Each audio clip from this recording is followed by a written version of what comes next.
Hey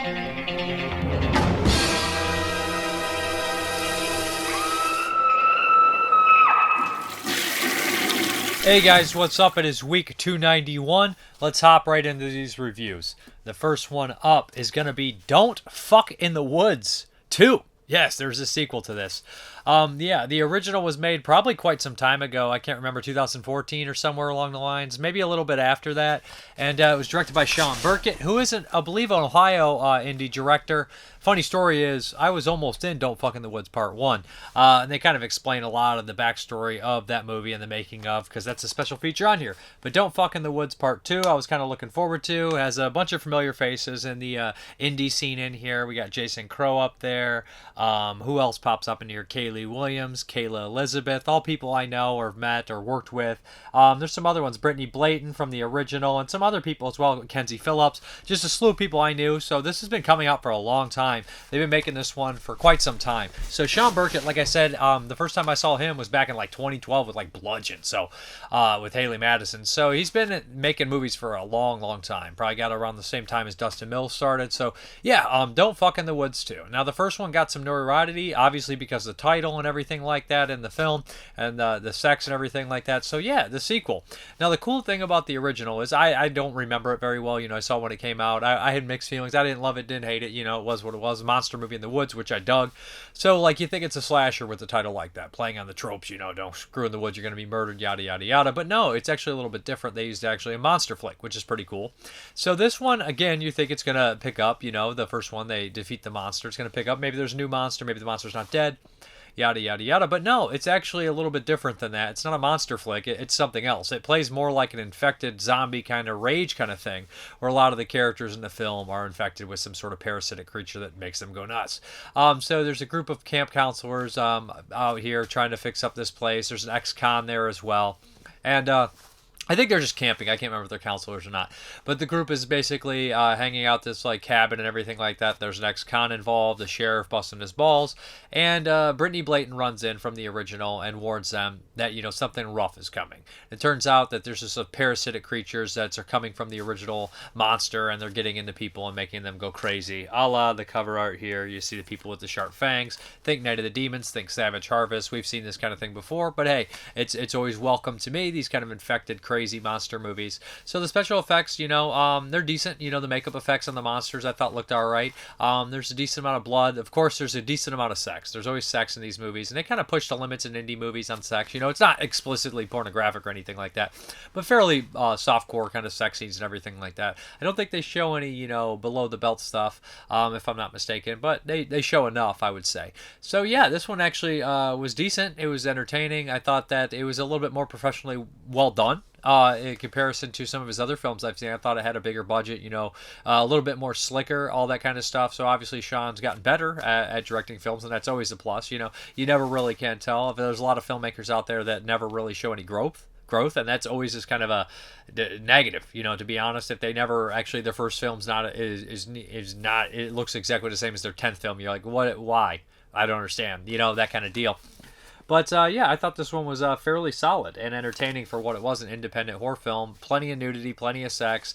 It does feel like you've kind of seen it before, but you've seen every Cabin in the Woods horror movie before. It doesn't necessarily make it bad. Doesn't make it groundbreaking, but it's a little bit different than you would expect. I like the cast, hence I know a good amount of the cast. And it has a lot of special features in this special edition here. We have, you know, it's from Wild Eye Films here. Somebody puts a cross between Out of the Creeps and They Came From Within. That's a very good description. So what we have here is behind the scenes making of featurette, which is, I believe, about 20-30 minutes, if I'm not mistaken. Bonus feature-length documentary, What Happens in the Woods, the story of Don't Fuck in the Woods. Now, this is like an hour and 10 minutes, and it has a lot of people involved in the first one. Shawn Burkett, Ryan Stacy, it was, you know, his partner, and a lot of other people involved with it. You know, it is kind of talking head stuff, and some of the stories interesting. If you're not familiar with independent cinema, you know, do-it-yourself, low-budget stuff, then you might want to check this out. You can kind of see the drama behind the scenes. I think it's a lot of drama and everything like that, and there's the guy Shawn was going through a lot of troubled times during the making of the original. So, but yeah, you can see, like, you know, everybody thinks the independent movie scene is so wholesome and everybody's best friends, and that's not necessarily true. You should kind of see this behind the scenes just to see, you know, how I don't want to be rude, but petty sometimes people can be, and how many problems can arise and things like that. So, yeah, I would recommend watching that. There's a blooper reel, deleted deleted scenes, behind the scenes image gallery. Now I do think like it's not like this super informative documentary about a broad sense, but it is on this sense, and not every movie's the same, so of course. But if you are interested and you want to get a glimpse at maybe a little side of the ugly, then check it out. But Don't Fuck in the Woods 2, I do think it's an improvement of the first one. I think probably the body count's a little higher. I think the special effects are a little better. I think it looks a little slicker from my memory, and it has a nice deluxe edition Blu-ray, like the slipcover. And then we have the other case here too as well. I think this is available in a couple different editions, regular, slipcover, and DVD. So if you like the first one, I can't see any reason why you wouldn't enjoy the second, to be honest. So yeah. Okay, this next one is also from Wild Eye, and this is Black Holler, and this is a super bizarre film. Yeah, it's from 2017. I think it just got its wide release. Might have had some streaming services, other places. But the thing about this one was it's kind of that intentionally goofy, over the top, almost trauma style humor. Sometimes that works for me. Sometimes if they're a little too self-aware, a little too goofy, or a little purposely bad, it'll lose me, and not necessarily, that's not a detriment on the film, it's just what you find funny, is very subjective. So Black Holler I kind of found as a mixed bag. Again, we have a kind of a story in the woods. A group of college kids are going out into the woods to study some ridiculous subject. I can't remember exactly what they call it, but the main character, I can't remember her name in this. She's like a badass, almost from like a blaxploitation kind of style film, or she kind of looks like that towards the end of the movie. And she essentially is forced to go on this trip because, to join this college. She's been kicked out of every college everywhere. So she meets up with the zany, weird characters from her class. So you have the typical, stereotypical characters, the potheads, the weird teacher, weird student teacher, the kind of cheerleader, the dumb guy who's never going to change, but he changes every scene from a different actor, which is kind of a funny, reoccurring gag that just gets more ridiculous and as it goes on and on and on throughout the film. And there's a slew of other kind of characters, the goth girl, and yeah, so that's pretty much it. The nerdy guy. And it's very stereotypical in that aspect, poking fun at the genre, while also, kind of having fun at all this characters' kinds of expenses here. So there's this weird thing that goes on throughout the movie, which, it is something that happens all the time. If you've ever been around anybody, a lot of times, like, you'll be around a friend or something, and somebody will say something that's completely off, like horrible, and they don't even register if they're being racist or homophobic or, misogynistic, and you're just like, holy shit, this person's so thick and stupid, and just the casual racism in here. It's obviously done to make a point, make a joke about how stupid some people can possibly be. So there's always this gimmick where basically everybody says stuff to the main character here. She's, I'm glad you're adding some color to our camping because you're black and you're a larger than life character, that kind of stuff. And the student teacher is the biggest offender of it. He's absolutely ridiculous, and his performance is actually pretty funny. He is completely just nonsensical, talking about how he's 1/32 or 1/16 Native American and he's the whitest guy ever. So they go out in the woods and they kind of tell you the backstory of something being cursed as black rock or this kind of sacred relic, and of course something's going to happen where this thing gets awoken and basically Evil Dead style characters or demons are going to run amok. You rarely see any Evil Dead style characters. They use the kind of point of view camera, not as successful as Evil Dead of course with the stick, and the special effects aren't as effective as anything like that, but you can't really expect it. I mean, Evil Dead's a classic for a reason, and it was very well done even for the budget, and this movie's probably half or like a millionth of the budget of Evil Dead, and Evil Dead was a low budget film as well. So you can see it's a do-it-yourself. It's very low budget. It's very goofy. It's very silly. The humor is very subjective. I got a couple laughs out of it. Wish there was more demon action. Wish there was more killer action. Some of the jokes fall really flat. A couple of them cracked me up. The characters are super over the top. I mean, it is offensive, but for the most part, it's pretty much inoffensive kind of film that is fairly enjoyable. There's a bunch of extended deleted scenes and stuff like that. It ends in kind of a rap song, what you would expect. Now, I did enjoy it. It is super no budget. It's not great. I mean, but for what it is, it's pretty solid, enjoyable, cheapy movie called Black Holler. It's not as good as Don't Fuck in the Woods 2, I don't think. So, I mean, if that puts it, you kind of level where you're at. Don't Fuck in the Woods 2 is a little bit more, straightforward, serious film. This one is completely over the top and nonsensical. As far as the special features are concerned, we have director, cast and crew commentary, deleted scenes, extended scenes, gag blooper reel, alternative ending, original opening scene. We made our goal song parody, Guns N' Roses song parody, Kickstarter video, Professor Thompson promotional video, screen selection, and trailers. Black Holler is a funny, bloody tribute to low-budget cinema of the not-so-distant past. Wouldn't disagree with that review either. So if this sounds like it's up your alley, a lot of cheap, over-the-top characters. If you like cheap trauma, modern style, then you might dig this one. It's less offensive than trauma, but it still has its moments.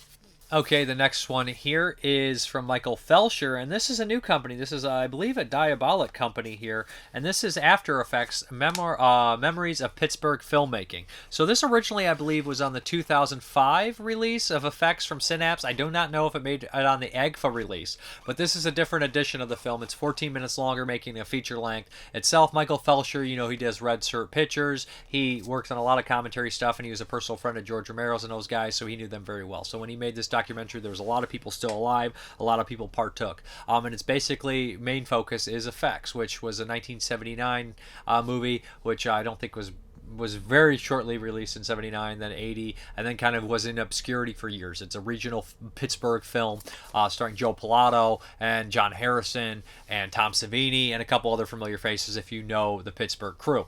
So this short documentary, the hour and 14 minutes, 75-minute documentary, kind of talks to George Romero, Tom Savini, Joe Pilato, Pasquale Buba, who is the editor on Dawn of the Dead and a bunch of other things. He's in Dawn of the Dead. He's one of the bikers. Who else is in here? Did I say John Harrison, Savini, the director Dusty Nelson, and some other actresses and as well in the film. So, and Romero, of course. So you got a slew of people in here that talk, and a lot of which are dead. Romero, Pilato, both passed away since this has been released, and since this new release and everything like that, since 2005, I should say.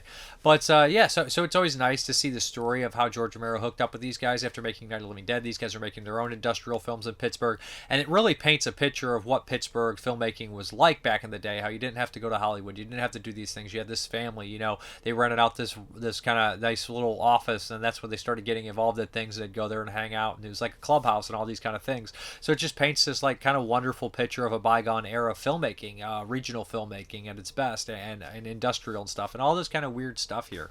Yeah, so Effects itself is a very interesting, good film. They talk about how they made like the soundtrack, which I always thought was a very interesting choice for the soundtrack, and I always enjoyed it. And Joe Pilato is just, he's always amazing. And Savini, he can talk, he has good memory and stuff like that. Always love seeing George Romero talk. Romero is my favorite. Romero is a special director. He's highly intelligent. And this is a nice documentary. I can't tell you exactly what footage is new. They added 14 minutes, Felsher. So because it's been so long since I watched the original documentary, but I did remember some of the things here and there about it. Like I said, it does have some extra bonus features on here, including like a 10-minute extra long poolside interview with George Romero. Some snippets of that, and let me see what else. Exclusive, yeah, we have audio commentary with editor and director Felsher, poolside with George, a selection of interview clips with filmmaker George Romero, outtakes and deleted moments with the cast and crew, Effects at the Warhol, highlights from one-time only 2005 screening of Effects, and After Effects at the Warhol Museum in Pittsburgh. Vintage DVD release trailer for Effects from 205, collector's booklet featuring all new tributes to Pasquale Buba, Joseph Pilato, and George Romero. I did not know Pasquale Buba has passed away since. I did not know that, unfortunately.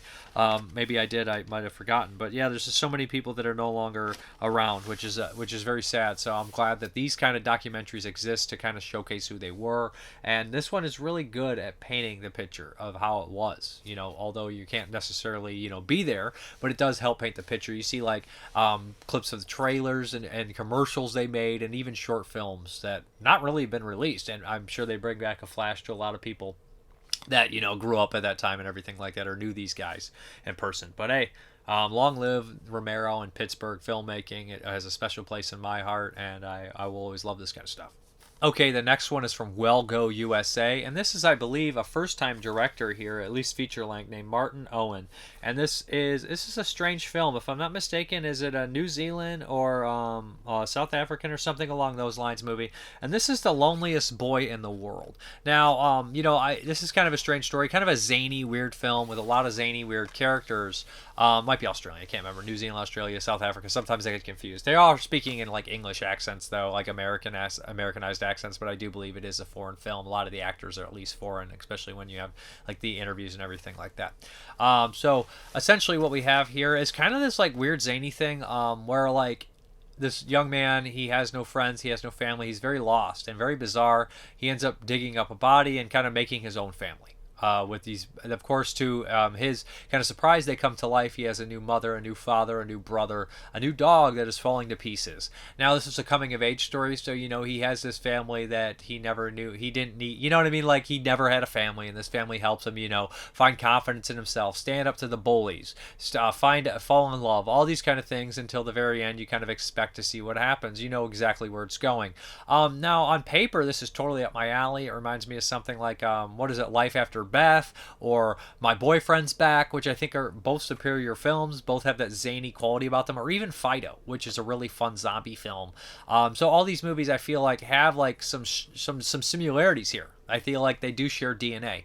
The Loneliest Boy in the World is such a bizarre oddity. Like, it has this character who's super neurotic, and his performance is bizarre and weird. And a lot of people say it's Tim Burton-esque, and I can see that in the vein of like an Edward Scissorhands. But nothing ever quite comes together. The laughs don't really land as much for me, although the characters on paper are somebody I would enjoy. The beer-guzzling zombie father, whose ears are falling off. The mother, the brother, all of them seem like they would be great. The dog and the sister, the dog falling apart. But nothing really comes together for me. And I know comedy is very subjective, but it just doesn't really land. The performances are zany and weird and eccentric, but they never really ever connect with me to a level of endearing quality, which is something I would need for this kind of movie. Well, the other films I mentioned, Life After Beth and My Boyfriend's Back and Fido, they do have that connection.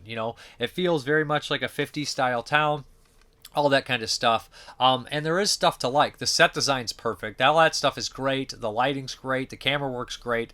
All the technical stuff is really solid and really good. It's predictable, but these movies are kind of sweet stuff like that. So you kind of can expect that. That's not really the problem. The problem is I never really connected with the movie at all, or any of the characters in any issue. And someone, Dave, you don't need to like the characters. It's not that. It's just that they're very flat in a weird way, but they shouldn't be. And what is up with movies where usually they always cast bullies in the movie? They're like, I don't know if that guy would ever be a bully. Like, it feels a little miscast too in places, if that makes any sense. There's obviously shout outs to Halloween costumes here where characters are dressed as Freddy Krueger or Jason Voorhees and all those kind of lines like that. And there's some gross out humor too. Dad and mom throwing up. This is rated R, and I really feel like they kind of missed their target with this. I feel like if you cut some things out, I don't know why it's R. It's really not bad. I feel like it's more on the level of a PG-13 and kind of aim this more at I would even say like teenagers. It really feels more like a teenage girl kind of thing. I think they kind of missed their mark on this. I love the 50s style. I love the cinematography. I love the set design, all that stuff. Cinematography, I mean, like, as far as like lighting and stuff is concerned, there's not like any camera shots that like blew my socks off, like I'll be talking about a movie later. But for the most part, I thought this was just a little bland. It's not horrible, it's not terrible, it just doesn't land as much as it should be. On paper, this is totally up my alley. It just feels weird and zany eccentric, but it really doesn't work for me. There is some behind the scenes on here, which is very short, 5 minutes. You talk to the actors and everything like that, and they talk a little bit about their their co-stars and everything like that. It's kind of a fluff piece, which is fine. But yeah, this is The Loneliest Boy in the World. Yeah. Okay, the next up is a 2020 release, and this is Bones and All. So I got a chance to check out Bones and All in the theater. This is directed by the director of the Suspiria remake, which I really enjoy. I know it's very divisive. I think it's great.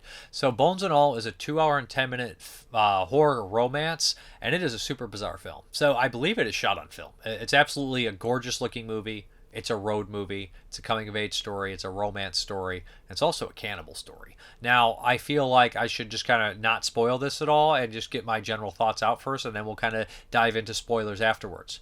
I thought this movie was beautifully well shot. I love the multiple locations. I think they're fantastic. I think they feel legitimate. I like all the characters in the film, the three kind of major characters. I think there's a lot of also, eccentric side characters, which I absolutely love. They're very creepy. They're very weird. They're very different. This movie paints a world. It shows a world. It has a mythology that you can tell is there, or a world that is there. And you explore a lot of that world. You don't explore everything, but you explore enough where it makes it very interesting. The characters, a couple characters in here, one of which, who is Sully, he basically has some of the most amazing facial expressions I've seen in an actor playing his type. Very subtle, but very pronounced, and just very scary and uncomfortable. His even his breaks in language, how he talks. I thought that was all great. The backstory and stuff like that. I will say that the film does meander a little bit in the second and third act. I will not take major points off for that. I like that it's a period piece and it's not overly forcefully a period piece, if that makes any sense. People are usually a lot of times when it's an 80s or late 80s period piece, I'm like, remember the 80s? Remember them like this? And you're like, yes, no, I don't remember them like that. I was only 4, but still, it doesn't seem very genuine. This one seems a little bit more genuine because it's subtle in its period piece-ness, if that makes any sense.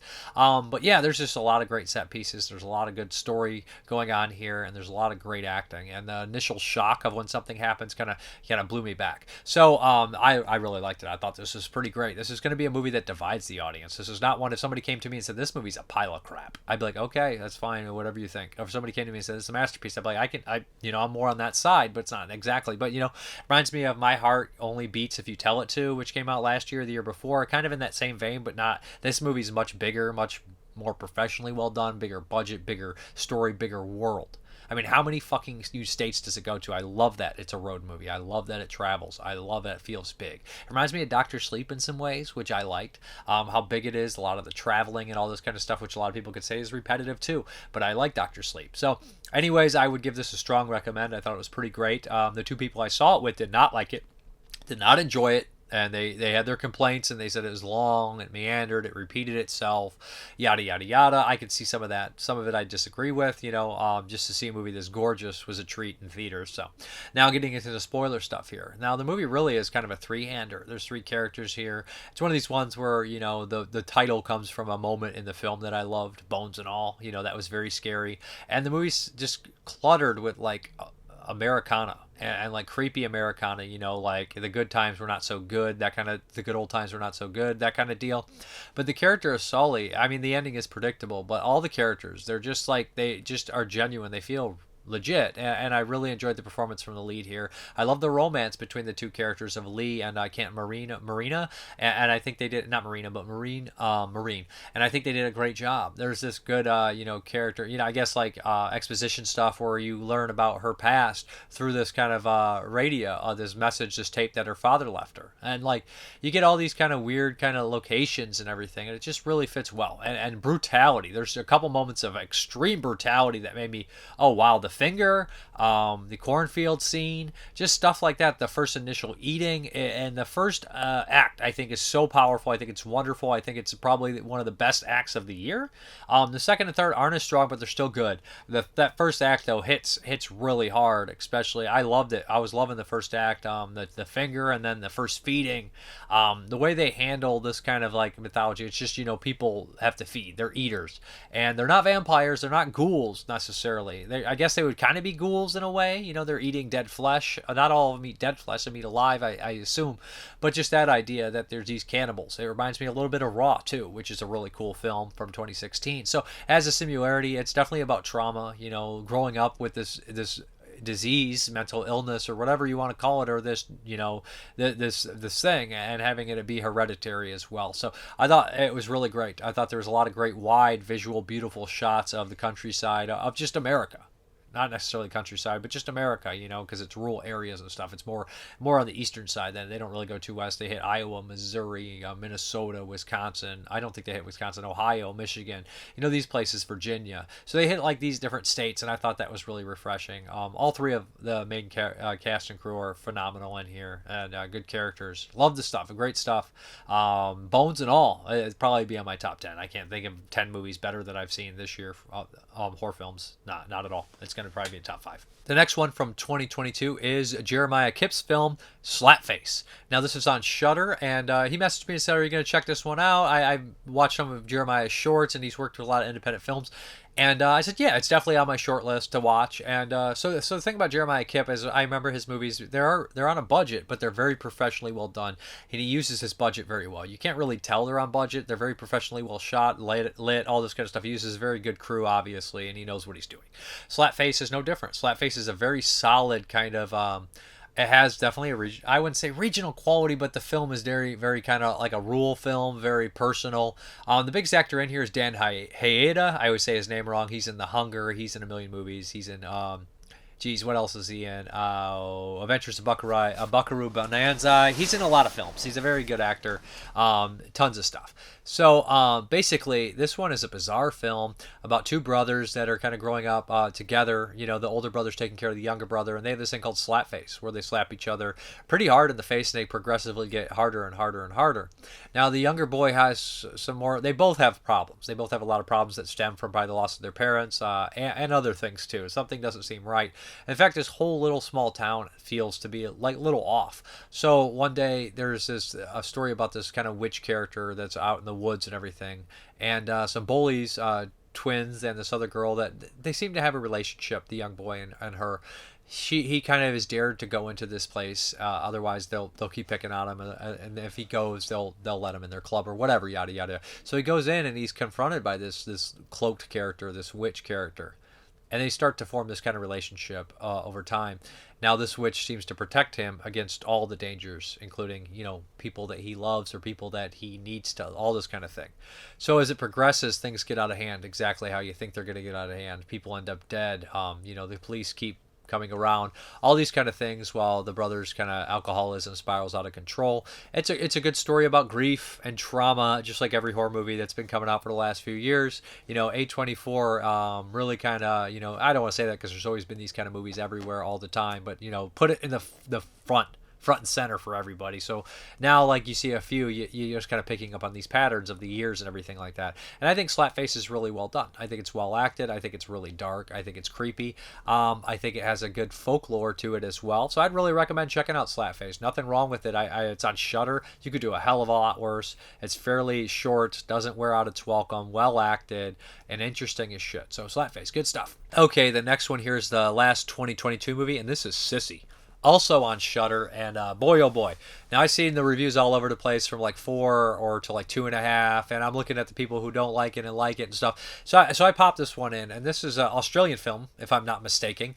And yeah, this is one of these ones that deals with social media, which is a huge presence in everyday life now. So you're not going to get away from it. You know, it's just part of everything. And if you have any young characters in it, or any characters really at all, there's going to be cell phones. There's going to be social media. There's going to be, you know, people looking at the phones, yada. So this one focuses directly on that. And we have this young girl who's Instagram influencer. She has 200,000 followers, and she kind of does these self-help kind of mental health kind of deals. Now one day she runs into an old friend that is about to get married, and this old friend kind of triggers something in her. It awakens something, these past memories, these repressed memories, these things that she obviously was dealing with, but they seem to have an affinity for each other, and the friend invites her to hang out, you know, some pre-game stuff before the wedding, all these kind of things. And at first she kind of fights it, but after a while she kind of can't help herself, and we start to get glimpses in her past. And as the story goes on, of course, we're going to get the full story, but you're going to have to wait a while. You're going to have to put your pieces together. You're going to have that underlining, you know, sense of dread and sense of alarming, you know, building until shit goes crazy. So essentially what happens is she ends up going on, like, I guess it's like a bachelor party or something like that, with 4 or 5 of her friends out to, you know, another person that they both knew really young, and these two don't get along. Obviously they have a past that is not very good, and there's still a lot of emotional trauma between them two, and bad feelings, which makes sense. But as it goes on, you kind of see this obsession, this you know, stuff that, you know, people just being insecure, all this kind of shit. But also you learn a lot of cool aspects about the movie, that a lot of these people that are out there, you know, you learn how horrible bullying is, but at the same time you learn that possibly people maybe were a little off before even the bullying took place.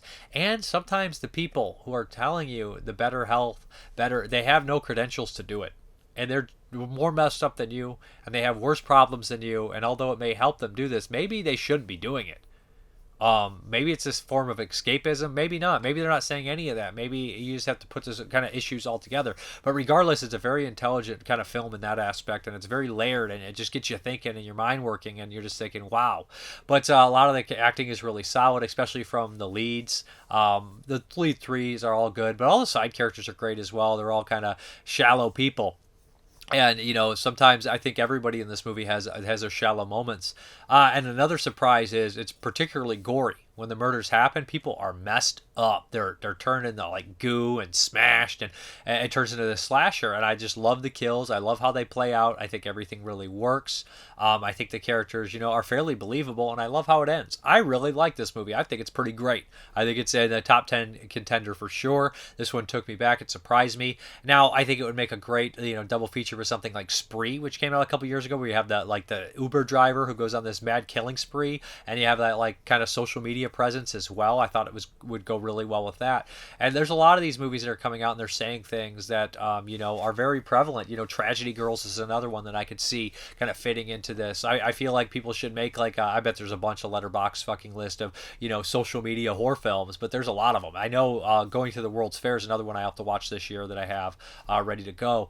But it's just very interesting, and I think it's a good look at, society and humanity and emotion and mental health and all this kind of stuff. And right now I think mental health is just something that a lot of people should be focusing on, and horror movies are the ones to dive into it, right? They're always the front runner for all these kind of issues that nobody else really wants to talk about, because it's a way to be progressive in a lot of ways. And horror movies have always been there, transgressive, progressive, pushing things and saying things that a lot of other movies can't. So there we go. Sissy, I really recommend checking it out. I quite enjoyed it. I think it's really great.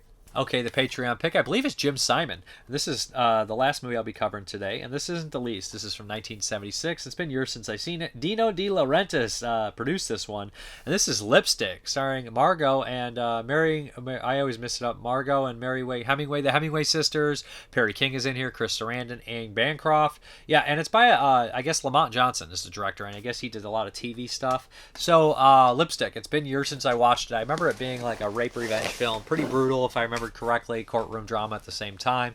And I always mix up the Hemingway sisters, granddaughters of Ernest Hemingway, the writer. I always mixed them up, you know what I mean? I always I think Margot is in Star 80, and Hemingway or whatever, she didn't have the career that her sister did. I mixed them up. I'm sure I messed up in reviews and said one or the other anyways, like that. But Chris Sarandon had previously just done Dog Day Afternoon. He would go on to do stuff like The Sentinel and Fright Night and Child's Play and all sorts of things.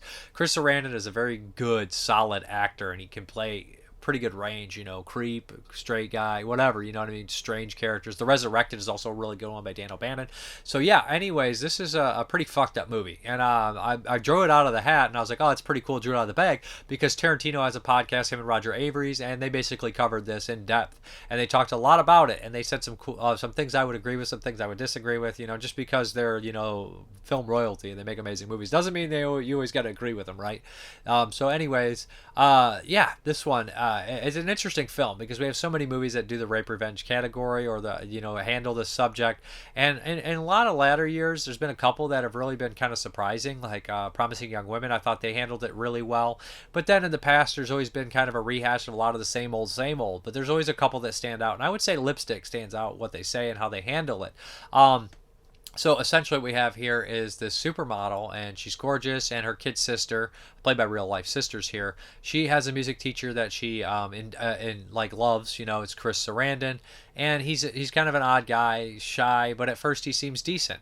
So that's always kind of strange when they have that approach, it's not always the drooling rapist with the straight razor, in a film, and in real life, of course, whatever. But so they show this this horrible rape scene that happens because, he's rejected, his music is rejected, and he rapes his supermodel. And, basically what happens is they go through this whole court drama where she, basically does this, and they show, what she goes through with the police and what she goes through the courtroom and how manipulating the system can be, and they're definitely trying to point out all these bullshit things that happen to people that are raped, that get, that go to court and all these things. But as the film progresses, even worse things happen, the case is kind of done in a certain way. I thought it was really well acted. I thought it was great how that was manipulated and how you have the lawyers arguing, all this kind of stuff. Without spoiling too much, it gets even darker, and then there's the final moment of revenge, which is brutal as it should be and feels real. So I think this movie is really solid. I think that, in that podcast, Tarantino, Roger Avers basically mentioned Gaspar Noé saying if the rape isn't gross or isn't rough or painful, then, it just doesn't work. And they definitely do that approach. It's a brutal rape scene. It's a gross rape scene. And it also shows, somebody from the outside seeing it for a glimpse might mistake it for something else. Lots of things, It's just, it has a lot of layers in it. I think it's a really well done film.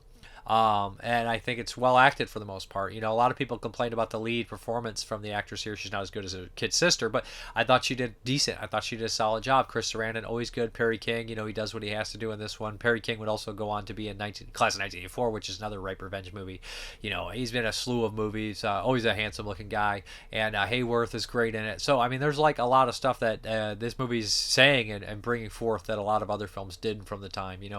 A lot of them are just kind of exploitation cheapies that don't really want to tackle the subject seriously, or maybe they just want to get asses in seats. But then again, we all do know that a lot of these exploitation movies were tackling subjects that no one else would ever touch, and sometimes they go further and they say things that a lot of mainstream movies never would.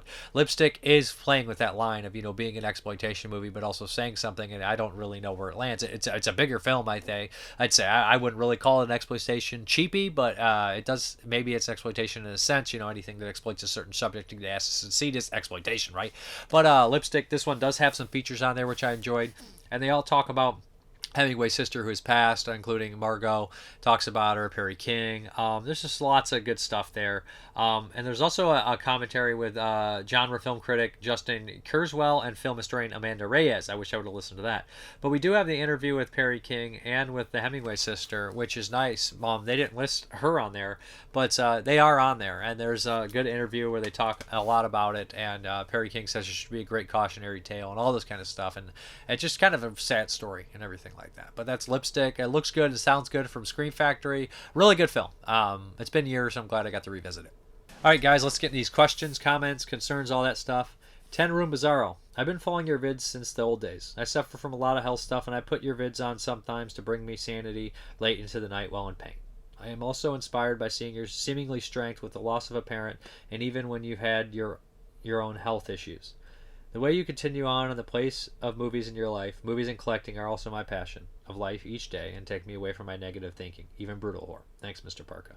Literally, when I read that the other day, brought tears to my eyes. I appreciate it. Life's not always easy. It isn't. I've had some rough times lately, and I'm gonna have some more rough times. We all will. And movies, I know for a lot of us are that one constant thing that keeps us grounded. It's the thing that we relate to in human beings. If it happened in a movie or it happens in a song or something, that's the only way you can relay that to have that emotion sometimes. I understand. We're a lot of movie fans are all kind of weird people. We're all kind of strange in a lot of ways. Now, the one thing is, though, people can take it to the next step and rely on you for something that you shouldn't have to be. You're not doing it. I'm not saying that, but I'm glad that you find comfort in those movies and then the reviews, and I'm glad I can be kind of I guess a help. Because I do it because it keeps me sane myself, I'm a very routine, habitual person, and I need this. I need to do this. This helps me, and I'm glad it helps you. Gory Bits. Awesome reviews. I remember reviewing Nightmare Man before it got picked up for the 8 Films to Die For label. Tiffany Shepis is great in the movie. She's always really solid. I know my boy Mood's favorite Scream Queen, Tiffany Shepis. Travis Linscomb. Hey, Dave. Happy Thanksgiving weekend. I agree with you about the new Universal monster flicks. They need to be gothic period pieces and monster mashes. They could have make such lavish sets and costumes with modern technology. There are a bunch of modern TV shows that are period pieces. They look great. So I really hope we get something like that. As for Black Friday, I really didn't get any deals, just buying the new non-discounted stuff from VS and Severin. I'm a subscriber for Vinegar Syndrome, so I just had to grab a couple things. Severin's lineup was fantastic, though. Probably add a few titles to both orders before the weekend is over. I will be taking advantage of more sales, but these two are pretty hefty price tags. I agree. My question of the week was any best deals you got for Black Friday. The funny thing is, I did the Severin and the Vinegar Syndrome too, and they're not really great sales, but they're great products. So, Digo Leg. I hung out with Chris Alexander quite a few times when I lived in Toronto. Awesome guy, always. Thank you. Kentuckinator. I'd watch your tobacco chewing Spider-Man movie. Wrong Turn 13. I got the Ultimate Collection for half price. Very cool. Ken Coakley. I'm so out of the loop that I was unaware of Children Shouldn't Play with Dead Things has a 4K release. The incidental music that was used with the zombies came out of the grave was eerie. Jeff Gillian, who is the chubby guy, directed a 1974 film Deranged, which I love. Christopher Walken auditioned for the main role, but the role went to Robert Blossoms of Christine and Home Alone fame. That's awesome. Gillian also appeared in Christmas Story as a department store Santa. A bit of the Christmas Story trivia. The character of the father was offered to Jack Nicholson. I didn't have much money to spend on Black Friday thanks to the nursing home almost taking all my money, but I did get a 10-film Jerry Lewis collection on Vudu for only $15. Not bad. I also got the original Getaway starring Steve McQueen and directed by Sam Peckinpah. I also got Juice because I like urban dramas. Both great movies, both different, of course. Love Getaway. It's been a while since I seen Juice. It was always on TV when I was a kid. Brian Covington, probably everything I got from Best Buy. Sold the coats for basically half the price I spent on a lot of the 4Ks and got them for $4 to $6 each. After that, X was only $2 in the end of it all. Daniel Lamington, not exactly a movie, but the entire original series of the Addams Family. Bart Hyatt, I picked up Child's Play 88 DVD for $3 and some change. I'll buy a better edition one day. Adrian McKeely, Severin had a killer deal. 2 Argento movies on Blue and UHD for the first time in the US and 50% off most of their previous releases. Also, Makeflix put out the killer new movies on Blue for Black Friday. Cool. I bought Zombie Army for 15 shipped from Makeflix this time. Ben Stensler, they didn't have much. Jesse Bard, I have to agree with people saying the Argento from Black Friday Severin sale. I also picked up 12 Jess Franco's half off. Franco is great stuff. Nick Mua, my recent purchase from Second Sight. They released a batch of Hammer classics. The Mummy, Frankenstein Must Be Destroyed. I just love me some Hammer horror. Certain Dave Parker got me hooked. I also bought Assault on Precinct 13, which I haven't seen. Outrageous, I know. Questions. If you didn't have to work, would you watch movies nonstop? I'd watch more, and I'd be more in depth, and I'd do more research. If there was a fire, what would you say first to catch, Jeremy, or your favorite Blu-rays? If Jeremy was incapacitated, I'm going to pick Jeremy. But I'm going to pick any human over the cats, unfortunately. Maybe some bad people I wouldn't. I'd go for my cats. But my movies are going to have to burn over the cats or the people. When was your first Black Friday? I didn't really do the Black Friday thing. I don't really go out and shop too much. I just do the internet thing. So whenever the internet came along and I could get deals on the internet, that's when I did it. But I did go out a couple times, before that was a big thing. And I didn't really buy anything. I just went with family members that wanted to go and just kind of, it wasn't like during the heart of it at like 3 o'clock in the morning or anything like that. So I basically, you know what? I was going to do the update and do the down thing here, but a couple of these products are really big, and I don't think I'll be able to get in frame. So first, let's do a couple VHS. I was at this like kind of mall, like it was more like a flea market, and it was 3 for $1. So I grabbed Soldier's Revenge with frickin' John Savage in here. I don't know if this ever had a release, but I don't think it has. Video Treasure, so you know the quality's dog shit. Then we have Breakthrough, which I believe is a semi-sequel to Cross of Iron by Sam Peckinpah, if I'm not mistaken. I think it is. And I know it had a DVD release overseas, but for the price, for $1, why not? I did always want to see that sequel. And last, this is the nostalgia piece. I bought it just for this one. This is a VHS of Mad Monster Party. I remember this cover art as a kid. I always loved it. And I have the Blu-ray, of course. I like this movie. I grew up with it. It's not perfect, but, I love the animation and the weird monsters. And it has all the most monsters you can get in one movie, so hell, love it. And then a Blu-ray that was very cheap is Monster Party. I think I seen this on, I think it was Shudder, and I kind of enjoyed it for the price, $3. It might have been $2. But here's the deal that's really kind of the thing that I'm doing this with. Let me see if I can pull them up without dropping everything. So my Air 444 movies came in, Red Spells, and Centipede Horror. So here up, we have Red Spells Red, and a cool slipcover here. Look at this badass scorpion on the back, metal scorpion. Yeah. Air 444 has a bunch of, has some new release, a couple movies out right now. They're a little bit pricey, but I definitely wanted to pick them up because they're just bizarre titles that I don't feel like anyone else will release. And then we have Centipede Horror, which, nice slipcover as well. They had multiple choices you could pick. I heard this is a really gross movie. I'm a little scared to watch it, to be honest, but hell. It is what it is. I know a lot of the Indonesian and Thailand and Singapore flicks, they have just this bizarre, like, eels and centipedes and shit. We also have this red envelope with a bunch of goodies in there. Let's see if I can get all these out. I'm sure this movie is super nasty. Is there anything else in there? So we have some stickers here. Pretty cool. This is a magnet? No. This is a postcard. Little cards here. Is this signed?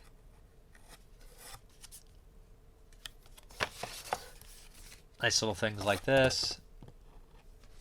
Oh, it is pretty cool. A lot of stuff in here. Like I said, they weren't super cheap, but they put all this stuff in here. It's kind of like worth it if you like the movies or you're a collector. So every once in a while, you got to treat yourself. So we have some lobby cards. Jeez, so much stuff. This one's really cool. This one's gnarly. Bunch of stuff here. We have the 2 booklets as well, or at least, yeah, we have the booklets for the movies. All this kind of crazy shit going on. Some written essays.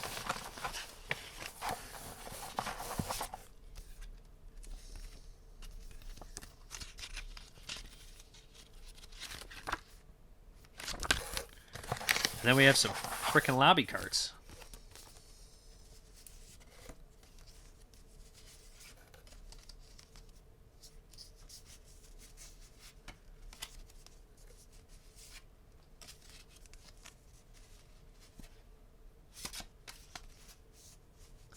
These movies look fucking bonkers, by the way. And then we have a couple posters in here, which... I'll pull these bad boys out. They went all out, guys. So, like, 2 posters as well. Like, I mean, I didn't expect to get all this. Like, I didn't expect to get all this cool shit. So, like, I just remember ordering them. I was like, price tag pissed me off. And now once I see all this stuff, I'm like, you know, I collect mostly just the movies, but this stuff is pretty cool. I'm not unhappy I have them. Maybe I'll get them framed and hang them up if I like the movies. I don't know where I'll hang those crazy-ass movies up. But, yeah, that's the update. So it's going to be a weird cut here because I'm a jackass. Yeah. All right, guys, thank you very much for watching. And as always, have a good one.